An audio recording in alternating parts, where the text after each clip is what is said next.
Good day, grade 12s, and welcome back to our virtual tourism classroom. My name is Penny Vosloo. I'm a tourism teacher in the Nelson Mandela Bay district, and I will be dealing with foreign exchange with you in today's lesson. There are two video lessons in this series. The first one is based on the first half of the work in your curriculum, and the second one we will be focusing mostly on calculations. Before I start, I would again like to acknowledge the role played by Erika Ferreira, Subject Advisor for Tourism in Nelson Mandela Bay District Zone 1. She is responsible for compiling these PowerPoints and notes. Thank you, Erika, for your huge amount of time that you have spent in preparation of these lessons. And I'd also like to thank the Eastern Cape Department of Education, the E-Teaching and Learning Directorate. They have made this possible. Now, what I'm going to do is, I don't want to be over any of the images, so I'm just going to remove myself from the screen, but you will hear my voice as we continue. Right, grade 12, we are looking, as I said, at foreign exchange. And the first thing that you will need to know is what is the requirement, what is your CAPS, your curriculum saying to you on this topic. Today we will be dealing with the first 4 bullets that you see on the screen in front of you. Firstly, the term gross domestic product, GDP. But not only the term, what it means, we must also understand its benefits to the South African economy. The next concept that you must know about is the multiplier effect, and also its link to the gross domestic product. We also need to make sure we understand what it means if somebody says the rand is strong or the rand is weak. And the fourth one that we will be doing today is the relative strength and relative weakness of a currency at specific times. Erika has also included some examples from past question papers. So at the end of today's lesson, we will be having a look at how we apply the knowledge that we learn in today's lesson. The other bullets that are on your screen at the moment, from interpreting a currency rate sheet, converting major currencies, differentiating effect of exchange rates on international tourism and fluctuations, will be done in the lesson 2 of this series based on foreign exchange. Take a look at what we will see in the examination guidelines, and this specifically more refers to the second lesson that we will be having in this series, but we've included it in today's lesson just so that you know where we're going with this. The first, under general comments, the impact of currency fluctuation on travel, where only exchange rates expressed as 1 unit of foreign currency are used. In other words, $1 is equivalent to 13.50 Rand, what was at that stage in 2017 when these examination guidelines were compiled. You will see that it's a completely different picture today. And the next bullet, learners must show all calculations. I'll focus more on that when we get to the next lesson, where you will be specifically looking at calculations. Okay, so before we start, we need to make sure that we understand the concepts that we started in grade 11 when we started with foreign exchange. The first one here is the concept of a currency. Now, the definition in front of you on your screen is money in the form of paper or coins used as a medium of exchange for goods and services. And then the image on your screen, you will see in the middle, we have currency, that is paper and coins, which is used to be exchanged for goods. And on the left-hand side, you will see the goods there, meat and bread, and services, on the other hand, which are specifically, in this case, that's a boarding pass. So whoever has spent that money has purchased an airline ticket. So that is an example of a service. If we then continue, we will see that the next concept that you studied in grade 11 and that we are revising today is that of local currency. Now we need to understand this very clearly. The currency of a particular country where a transaction is being carried out. That is the definition of the local currency. The currency of a particular country where a transaction is being carried out. We are South Africans. We live in South Africa. Our local currency is therefore the rand. So it is the currency in the country where the transaction is being carried out. That is our local currency. But foreign currency is a currency or currencies that do not belong in our own country. So up on the screen you will see an example of the US dollar on the left-hand side, and on the right-hand side of your screen you will see that is the euro. Now understand very clearly, please, grade 12, that in South Africa the rand is the local currency.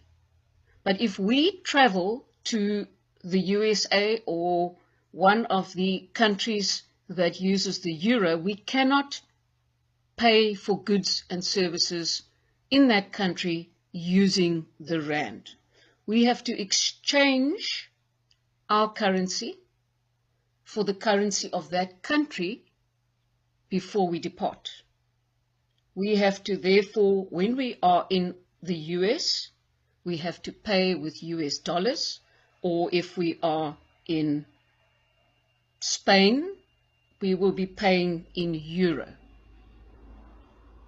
So just remember now that the rand is our local currency, but the euro and the US dollar will be the foreign currency.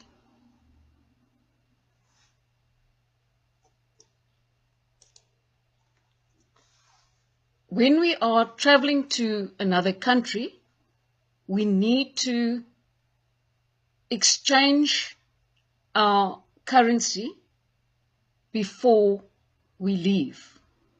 Let me use the two words that we've had on the screen, or the two concepts we've had on the screen up until now: local currency and foreign currency. So if I'm traveling to the US, I cannot use my local currency, which is the rand. I must exchange it for the foreign currency, which is the US dollar. And that is called the practice of foreign exchange. There the definition is up on the screen. You have the practice of converting one currency into another currency.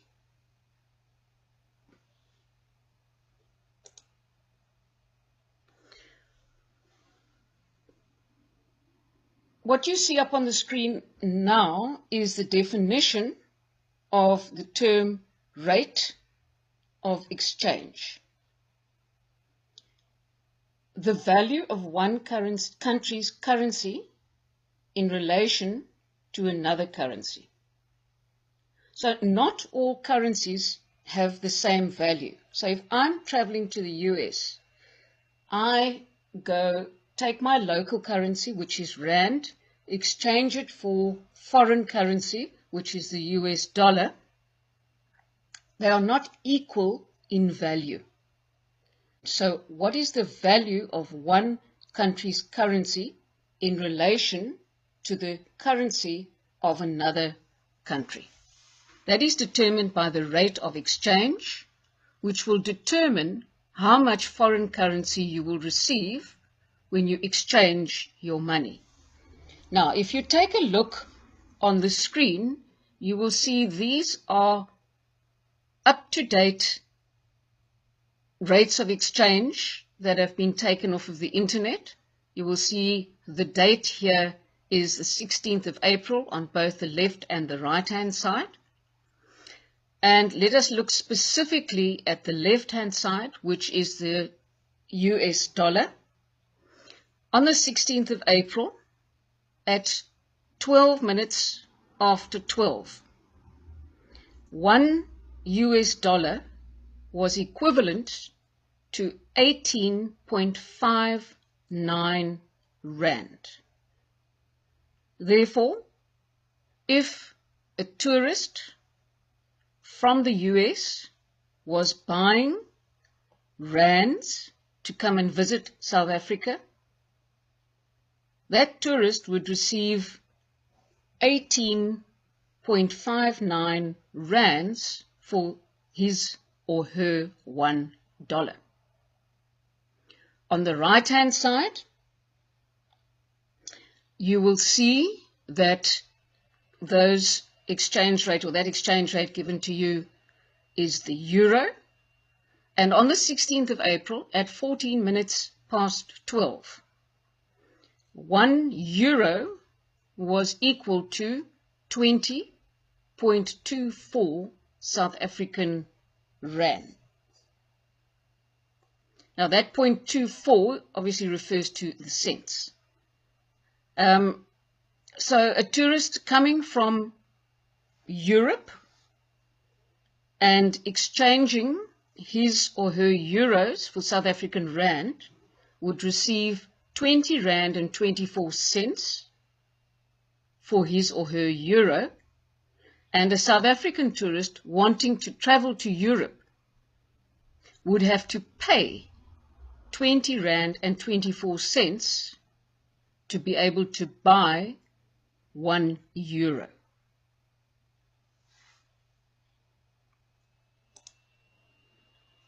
The next concept that we need to understand is that of fluctuation. Now, the word fluctuate means to change. So fluctuation, when we are talking about currency, refers to changes in the currency value in relation to another currency. Currency fluctuations take place daily. In other words, what that means is the value of a particular currency changes constantly. If you look at what is given to you on the screen, you will see that particular snapshot was taken on the 16th of April at 12:34.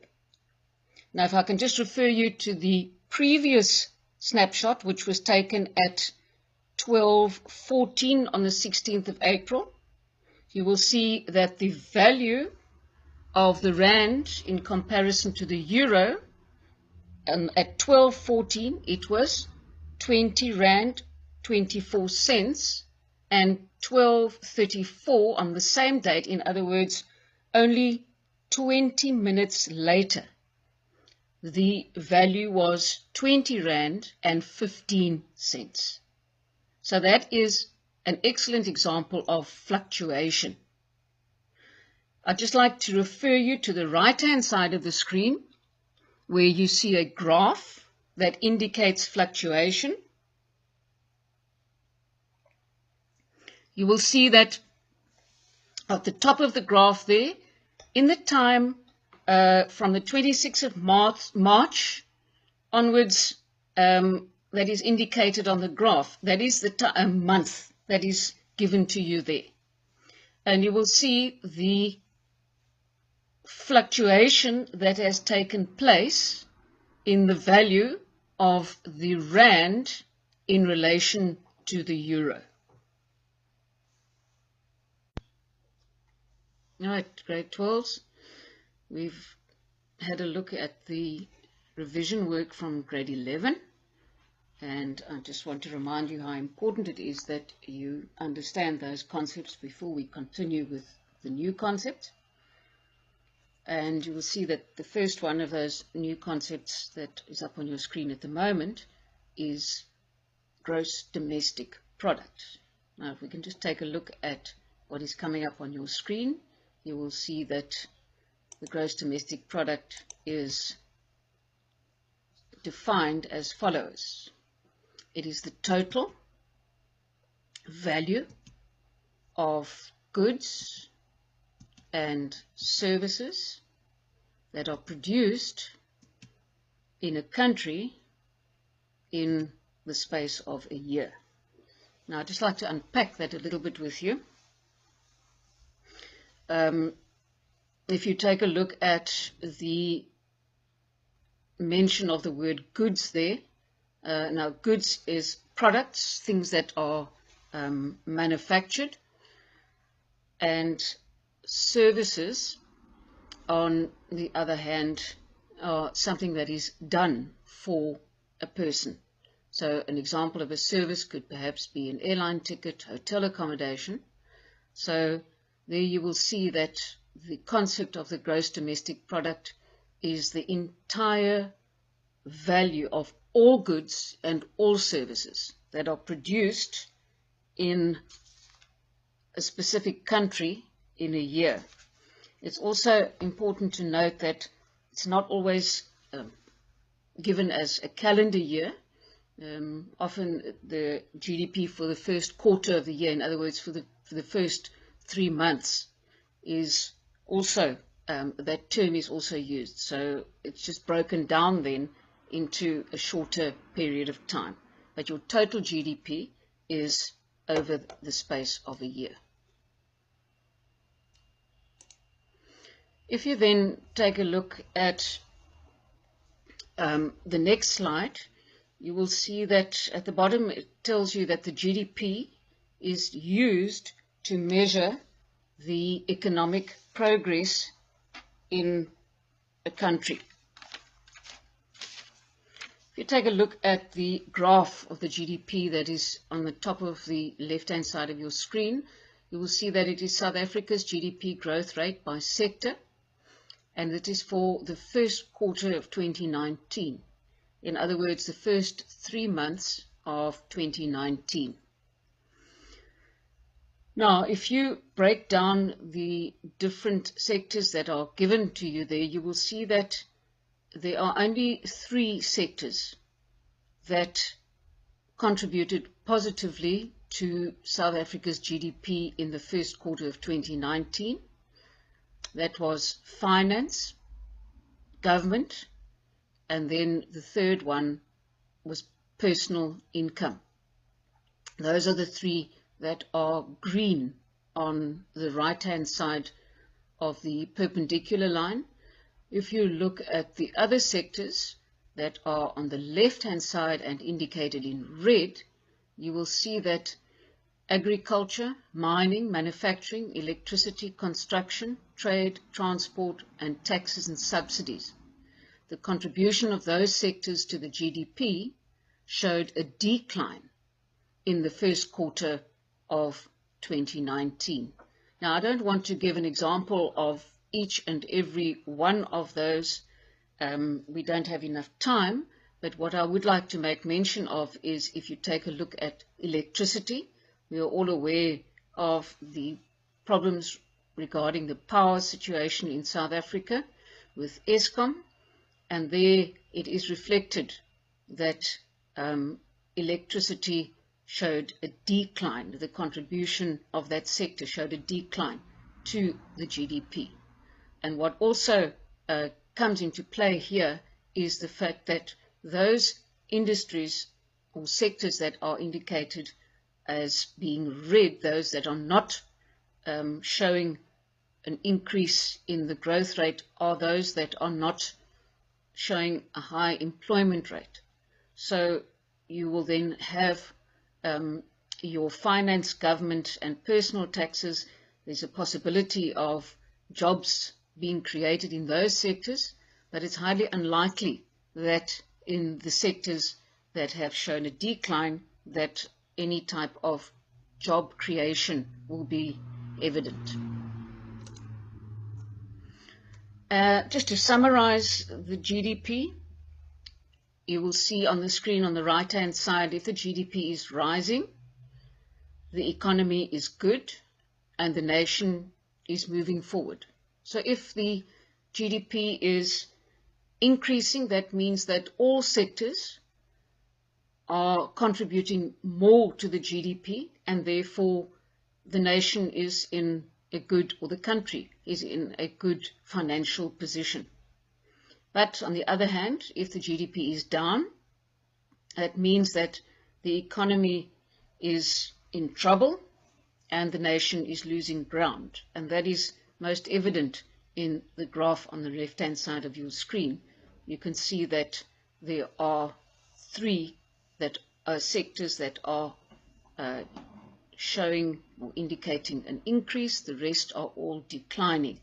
So that gives you an immediate picture of the economic conditions in South Africa in the first quarter of 2019.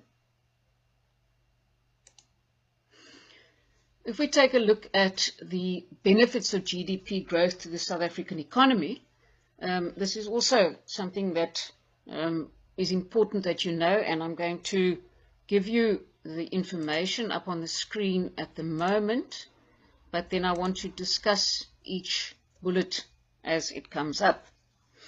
You will see the first benefit of GDP growth to the South African economy is that of income generation. Now, if I can give you a tourism-related example of this, if you have more tourists coming to the country, those tourists will make use of accommodation facilities, they will visit attractions, and also make use of the services of any other of the tourism service providers like tour operators or tour guides, and therefore those businesses are going to make more money and are going to make more profit. So there it speaks to the first bullet that mentions income generation.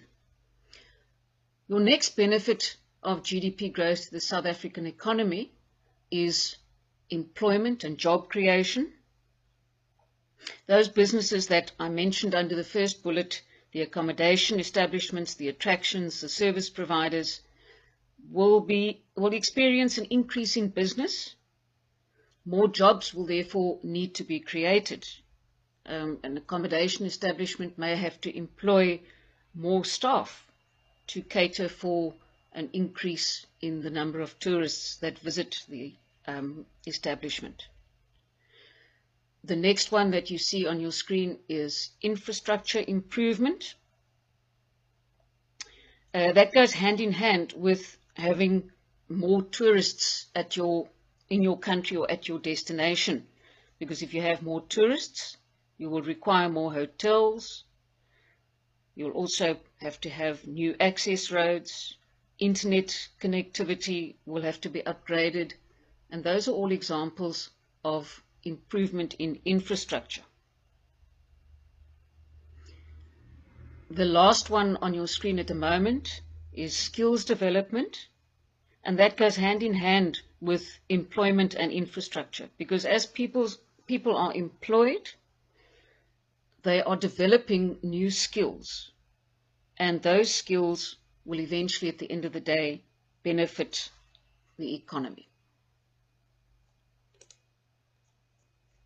If you take a look at the pie graph on your screen at the moment, that is a an example of the percentage that different sectors contribute to the GDP of a country. And if you take a look at the graph, you will see here that the biggest contributor to the GDP on the screen at the moment is 20% that is contributed by finance, real estate, and business services.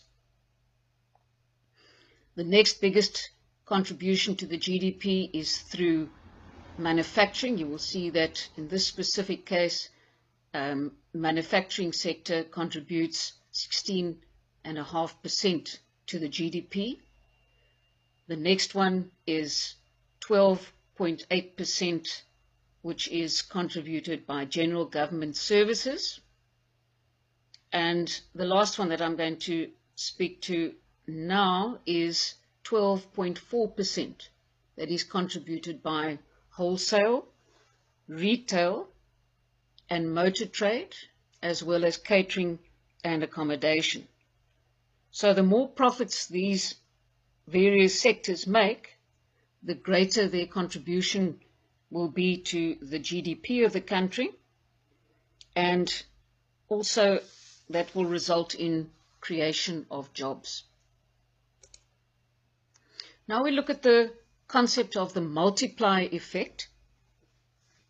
Let me read it for you first. The multiplier effect is when money spent by tourists filters down through the economy, benefiting employees and other businesses. I just want to spend some time unpacking this definition that we have here. So you have money which is spent by tourists, which filters through the economy. And another way of saying filters through the economy is it will sink through the economy or seep slowly through the economy. And at the end of the day, will benefit employees as well as other businesses. Now your next slide is an excellent graphic representation of the multiplier effect. And I want you to take a good look at what is happening on the left-hand side of your screen. You will have tourists that arrive in South Africa, and they will be bringing additional currency, they will be bringing additional money into the country. They will obviously have to exchange that money, and that money is coming into South Africa. When that tourist is visiting South Africa, he will have to make use of certain products and services. And the specific example that has been given to you on the screen is that of an accommodation establishment. So that tourist will have to stay somewhere, in some hotel or bed and breakfast or guest house when in visiting South Africa. Because the tourist has to pay to stay in the accommodation establishment, that accommodation establishment will have more money. And because that accommodation establishment has more money, they can then use that money to pay their staff. They can also use that money to pay any of their service providers, their suppliers. For example, if they need to buy soap for the hotel, they need to buy food and beverages for the hotel, they've perhaps outsourced their laundry, any of those services or goods can now be paid for as a result of the spend of the tourist that has come into the country. Look at the right-hand side of the screen, please. There is explanation of what is happening on in the image on the left-hand side. You have tourists spending money while traveling. That money is filtered through into the local economy. which is then spent by local businesses in purchasing of goods or payment of their employees. So that money is therefore spent and respent in the economy of the country. And that then is the multiplier effect. That multiplier effect has a direct link to the GDP of the country. And what you are seeing on your screen now is essentially a summary of what I've already said to you, but I'm going to just take another look at it so that there is clarity on all levels of the multiplier effect. The value of expenditure is multiplied and has a positive economic effect. That money that is spent in an area helps to create jobs, which then in turn creates a demand for other products and services. Therefore, money will filter down through to all levels of the economy. And that is the multiplier effect. Now we'll take a look at the buying power of the rand. First bullet on your screen is the definition of the buying power of the rand, which is the amount of foreign currency you can buy with your rand. As I said to you earlier in this lesson, if a person is traveling overseas to a different country, they will have to exchange their local currency for the foreign currency. But they also need to take into account that the value of the two currencies is not always the same, and hence the term the buying power of the rand. If the rand can buy a lot of the other currency, we will say that the rand is strong in relation to that currency. So if the rand is in a position, a tourist can buy a lot of US dollars for his or her rand, or a lot of euro for his or her rand, that means that the rand is strong in relation to that currency. But if the rand can only buy a little of a particular currency, a US dollar or a euro, then we will say that the rand is weak in relation to that particular currency. So please make sure that you understand the buying power of the rand. Just to revise it quickly, the rand is strong if a person traveling overseas can buy a lot of the other currency with the rand, and the rand is weak if the rand can only buy a little of particular currency that the person is going to exchange. Now we're going to look at strong and weak rand in a little bit more detail. If the rand is strong, foreign tourists will receive less rand for their currency. So if the value of the rand, if the buying power of the rand is strong, that will mean that any tourist that is exchanging his or her currency to buy rand will receive less rand for their currency. And if they receive less rand for their currency, that means that those foreign tourists will have less money to spend while in South Africa on holiday. That effect could then be that if the rand is strong, international tourism might decline, or is likely to decline, because your inbound tourists will visit for a shorter period, or will perhaps not visit at all.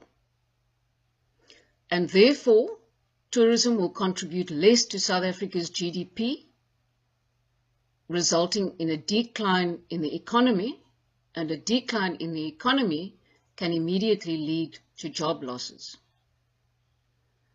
Now, grade 12, this perhaps sounds like a bit of an anomaly if I say to you that if the rand is strong, that it can lead to a lesser contribution of tourism to the GDP and the economy declining, and it can perhaps lead to job losses. But understand that this is on the level of international tourism.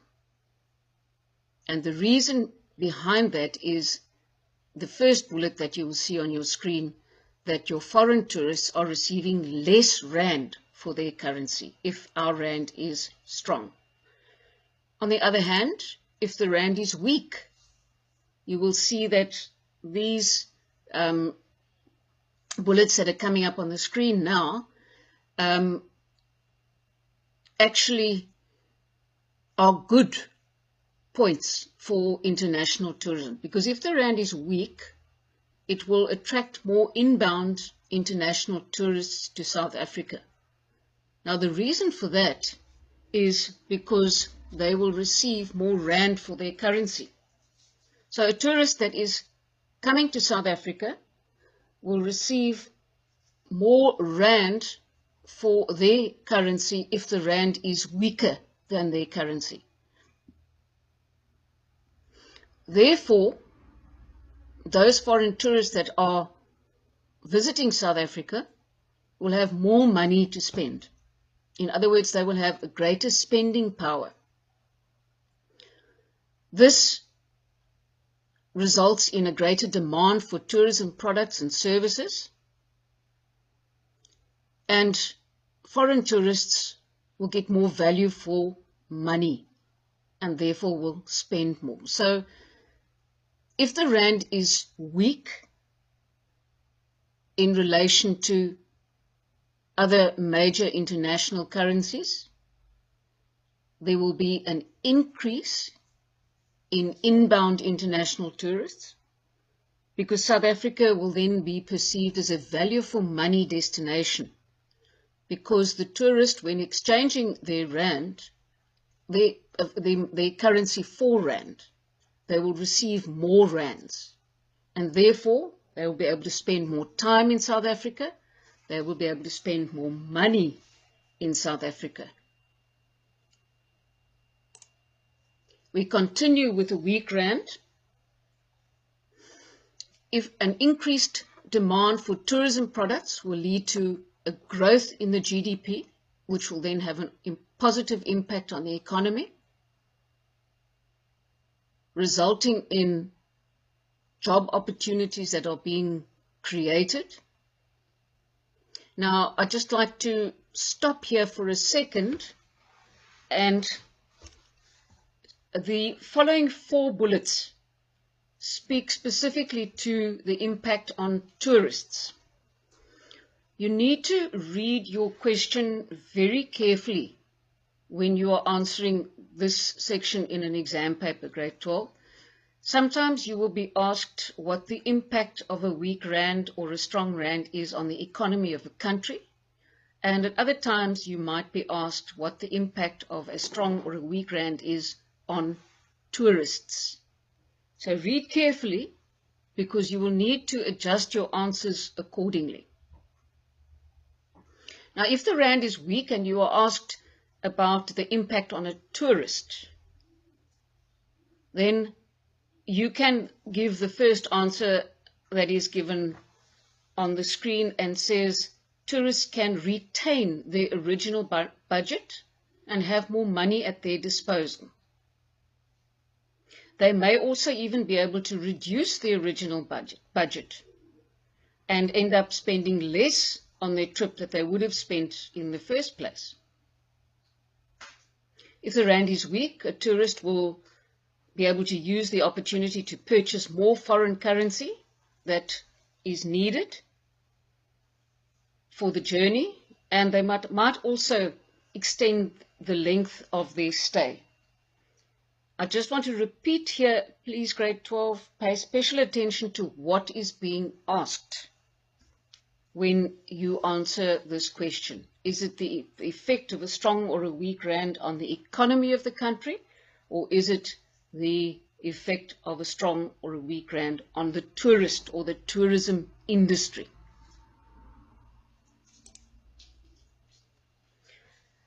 Then we'll take a look at the relative currency or the relative strength or weakness of a currency at specific times. Now, the relative strength or weakness of a currency is influenced by a variety of factors.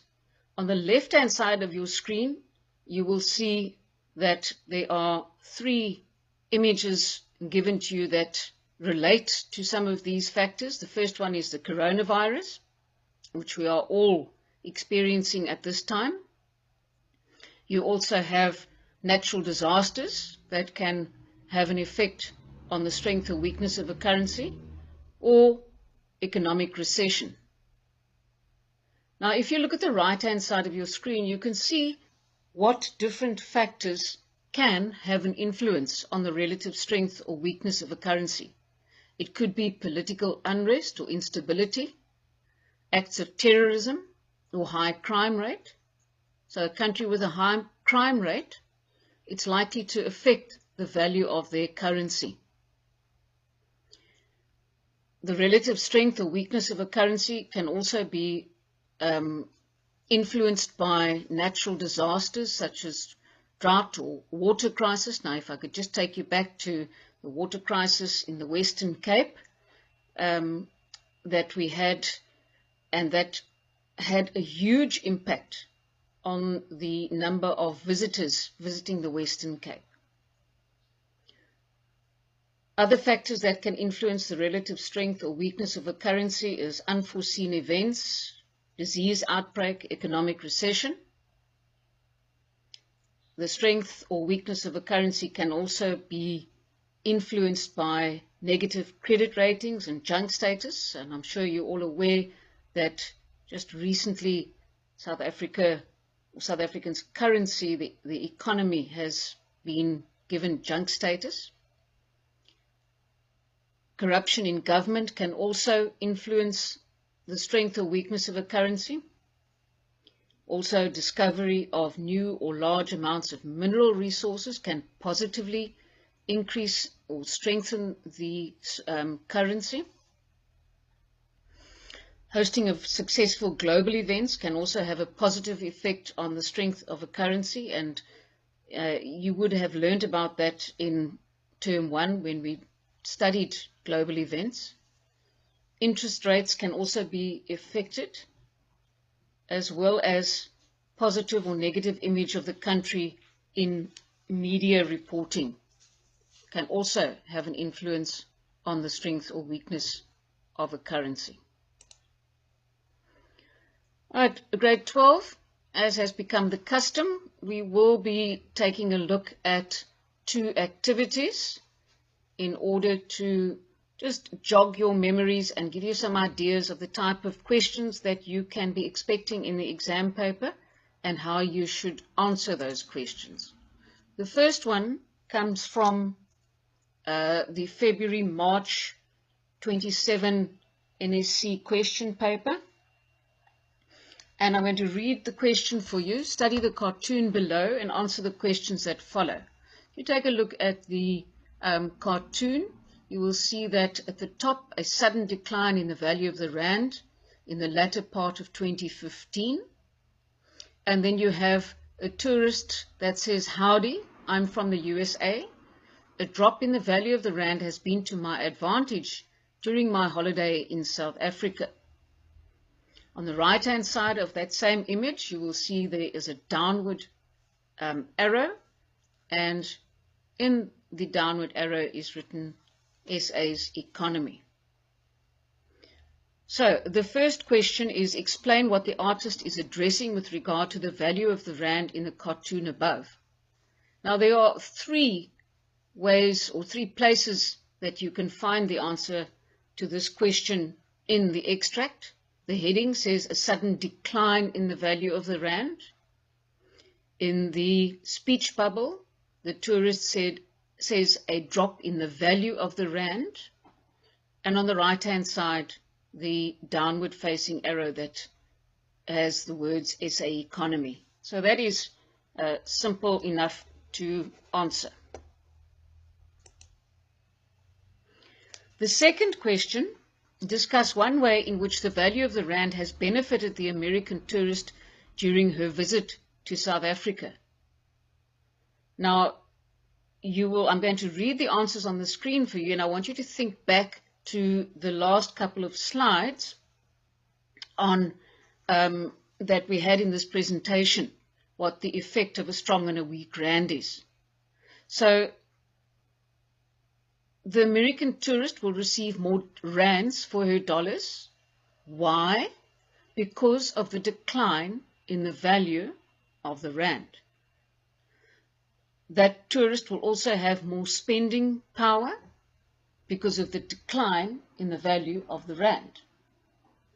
And therefore, South Africa will be regarded as a better value for money destination for the tourist, because the tourist is receiving more rands for her dollars when she exchanges.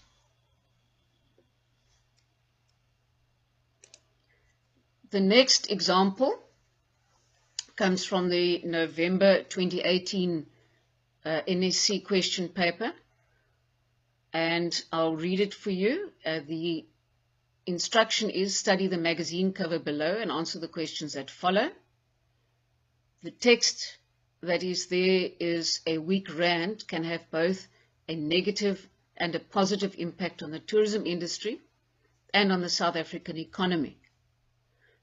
The poverty and unemployment depicted in the picture is a dilemma. Now, another word for dilemma is a problem many South Africans are faced with. This situation cannot be allowed to continue. And if you look at the image, you will see there is a young man holding a board saying, "This can't go on. We need a weaker rand to create jobs and growth." The instruction here is refer to the scenario above. Write a paragraph in which you discuss how a weak rand can help to alleviate poverty and unemployment in South Africa. Now, the examining panel is quite nice here because they guide you as to what is required of an answer that will get the right amount of marks here. So they tell you that your discussion must include the points given to you there. Firstly, how a weak rand will give international visitors more buying power, and how the scenario will contribute to the multiplier effect. So when answering a question such as this one, grade 12, those are the two aspects that you will need to pay attention to. And when you answer that question and write down your answers, go back and ask yourself, have I addressed all bullets that I have been instructed to address when answering this question? You'll also see that you need to write in paragraph format with complete, well-constructed sentences. Now, if we just take a look here at the answers that are given, the first thing that you will note is that it is in paragraph format.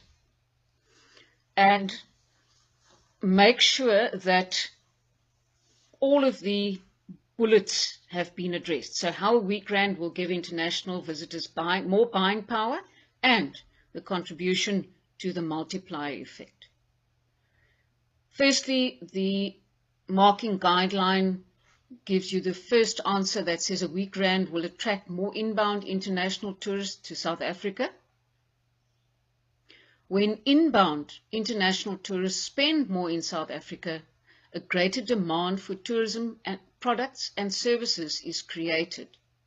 Now, I can take you back to the slides that spoke to you about the weak and the strong rand. And when we looked at the slide that spoke about the weak rand, one of the bullets that came up there was inbound tourists coming to South Africa. They are in a position to spend more, therefore creating a greater demand. The next response that is given there is they will get more value for their money and therefore more spending within the local economy will take place. And the essence there is the term value for money. So they're getting more value in South Africa for their money than they would have had if the rand was strong. Then we get to the following one, and I just want to remind you, we're also addressing the multiplier effect here. More international tourists will come to South Africa and they will spend more. And remember, you are specifically instructed to take it back to the question of poverty alleviation and reducing of unemployment. So that must also be addressed in your answer that you give there, and that is addressed in that particular bullet. When the rand is weak, inbound international tourists will receive more rand for their currency, giving them greater spending power in South Africa, which will lead to increased demand and a growth in the GDP. Therefore, more job opportunities will be created, thus improving the standard of living for people in South Africa. So again, what was the starting point here? The starting point was alleviation of poverty and unemployment, and you will see that that is addressed in the last bullet that is given there. Okay, grade 12s, we've come to the end of this lesson. I trust that you enjoyed it. I trust that you've learned something. And I hope to see you back when we have our second lesson that is based on foreign exchange. Goodbye.